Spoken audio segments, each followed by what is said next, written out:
Prabu Siliwangi berhasil kembali ke istana.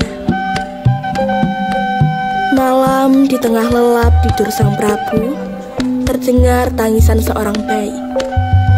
Bayi itu adalah Putri Kandita. Pertumbuhan Putri Kandita persis seperti ibunya, sangatlah cantik.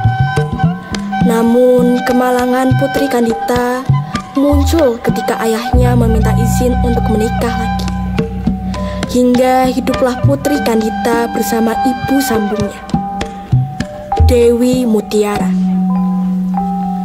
Dewi Mutiara sangatlah kejam. Kejamnya Dewi Mutiara membuat Putri Kandita diasingkan dari kerajaan Pajajaran. Pagi hari di mana seorang pemimpin kerajaan Pajajaran terbangun dari tidurnya ialah Prabu Siliwangi. Tak hanya sebagai pemimpin kerajaan, sang Prabu juga gemar berburu di hutan. Dayang, tolong siapkan kuda dan alat berburu untukku. Baik, Baginda. Prabu Siliwangi bergegas ke hutan menunggangi kuda. Keseruannya dalam berburu tanpa sengaja membawa Prabu Siliwangi terlalu dalam memasuki hutan.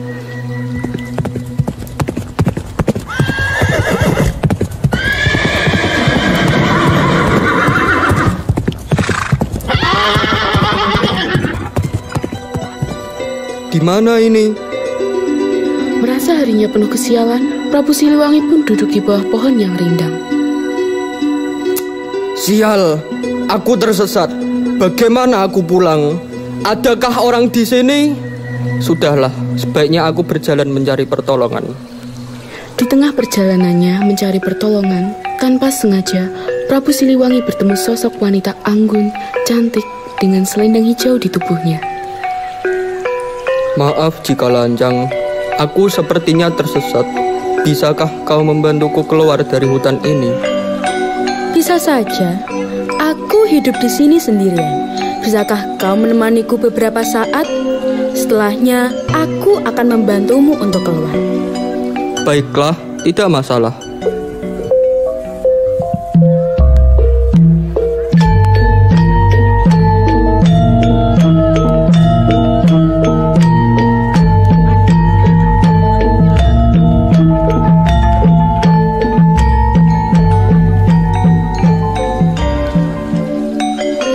Tinggal cukup lama, Prabu Siliwangi berpikir sejenak, bagaimana keadaan kerajaannya.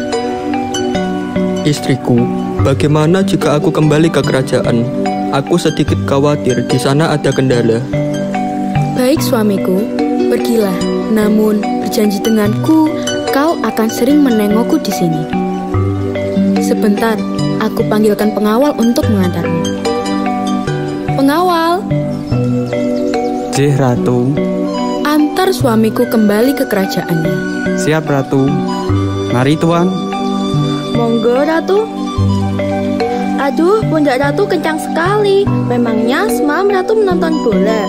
Badan Ratu jadi tegang semua. Apa sih, Mbok? Memangnya Ratu siap untuk menjadi janda? Jaga mulutnya. Sudah, sana pergi. Tiba di kerajaan Pajajaran, Prabu Siliwangi disambut meriah oleh para rakyatnya. Banyak pekerjaan yang belum terselesaikan semenjak Prabu Siliwangi tidak berada di sana, mengharuskan sang Prabu sibuk menyelesaikannya. Ia pun melupakan istrinya yang berada di hutan. Di suatu malam, di tengah lelap tidurnya,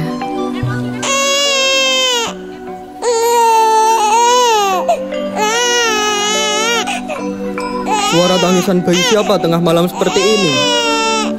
Astaga, ini bayi siapa? Mengapa bisa ada di sini? terlihat cahaya terang memancar. Muncullah istrinya. Suamiku, ini anak kita. Aku titipkan padamu. Rawatlah ia dengan baik.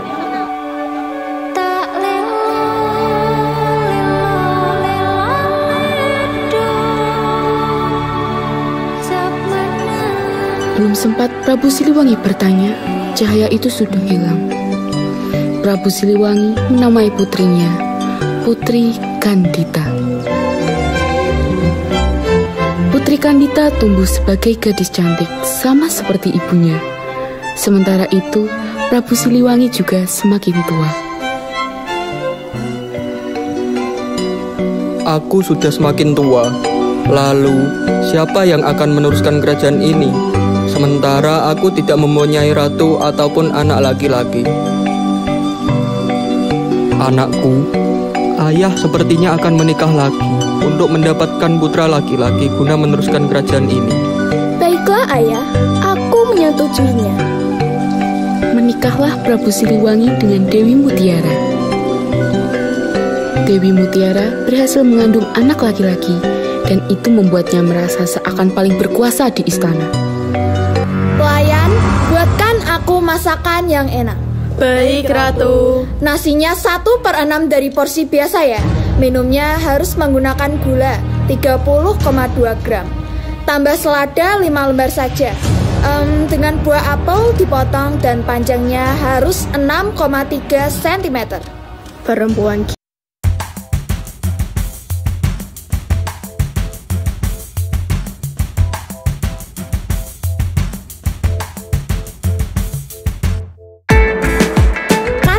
Tidak, Ratu. Baik, tunggu sebentar.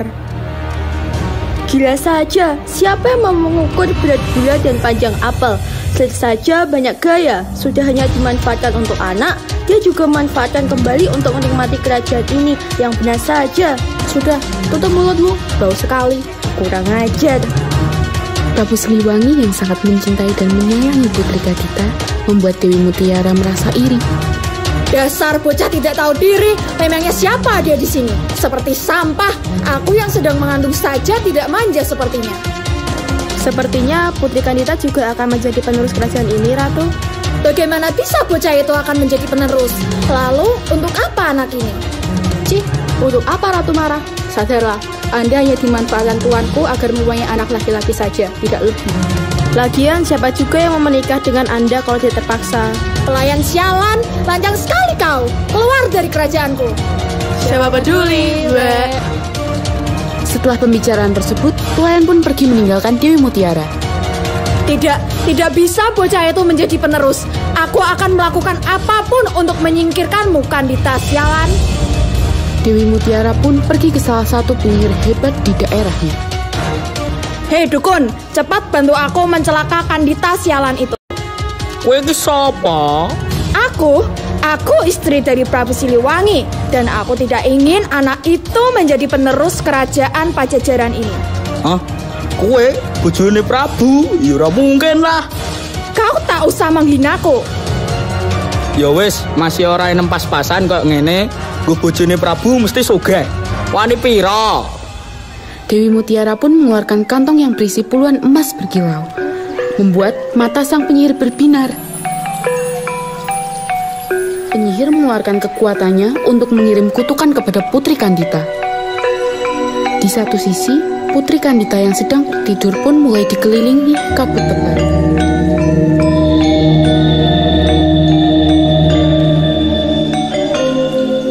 Pagi menjelang, Putri Kandita terbangun dari tidurnya. Apa yang terjadi pada diriku? Ayah! Apa yang terjadi, putriku? Ayah, lihatlah tubuhku sekarang. Astaga, nak. Ayah akan segera mencarikan tabib untukmu. Prabu Siliwangi mengundang beberapa tabib terbaik di wilayahnya. Semua itu dilakukan demi putri yang sangat ia sayangi. Maaf yang mulia, saya sudah tidak sanggup lagi. Sepertinya penyakitnya sudah terlalu parah. Saya sudah berikan ramuan terbaik, namun tidak ada efeknya yang mulia. Walah yang mulia, kula boten saged ngatasi nek niki. Semua tabib di sana tidak ada yang bisa menyembuhkan Putri Kandita. Prabu Siliwangi bersedih. Ia merasakan pilu yang dialami putrinya. Bagaimana jika putrimu disingkirkan dari sini? Aku takut ia akan menulari anak yang ada di kandunganku. Kau ada benarnya, tapi aku tidak tega mengatakannya. Dasar bodoh, bayi di dalam perut mana yang bisa tertular penyakit kulit? Khawatir penyakit hati ibunya saja, suka iri dengki dengan orang lain. Bus, jangan mengucing di sini. Ayo kita berangkat saja. Putri Kandita mendengar obrolan antara ayahnya dengan Dewi Mutiara. Betapa teganya ibu mengusirku. Ayah, jika kau memang tidak tega, lebih baik dengan kesadaranku, aku akan pergi dari istana ini.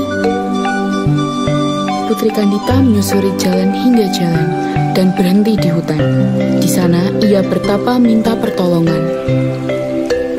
Pergilah ke pantai selatan, pergilah ke pantai selatan, pergilah ke pantai selatan.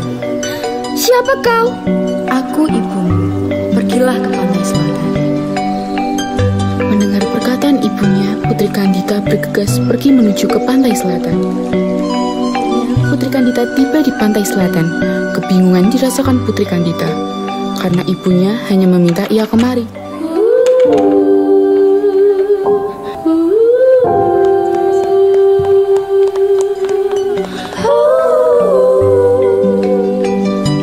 Apa yang harus aku lakukan selanjutnya?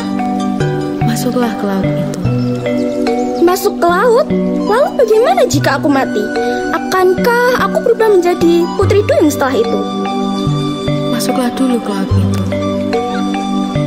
Setelah berusaha meyakinkan dirinya, Putri Kandita menjeburkan dirinya ke laut.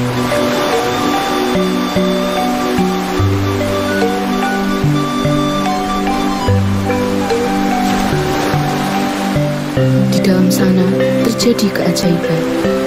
Laut seakan jadi obat baginya. Luka dan bekas hitam di tubuh serta wajahnya menghilang perlahan dan merubahnya menjadi lebih cantik dari sebelumnya. Syukurlah, terima kasih banyak laut. Kau sudah menolongku. Mana ada laut yang mengerti ucapanku. Aku rasa akan lebih baik jika tinggal di sini. Aku tidak ingin kembali lalu bertemu pada wanita sadis dan kejam itu.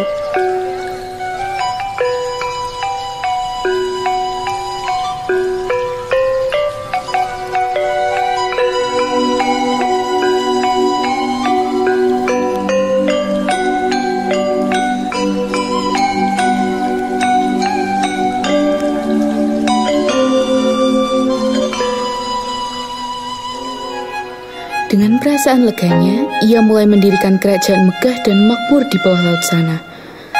Sejak itulah, dengan penguasaan laut yang luar biasa, ia, Putri Kandita, disebut Nyi Roro Kidul, sang ratu penguasa pantai selatan.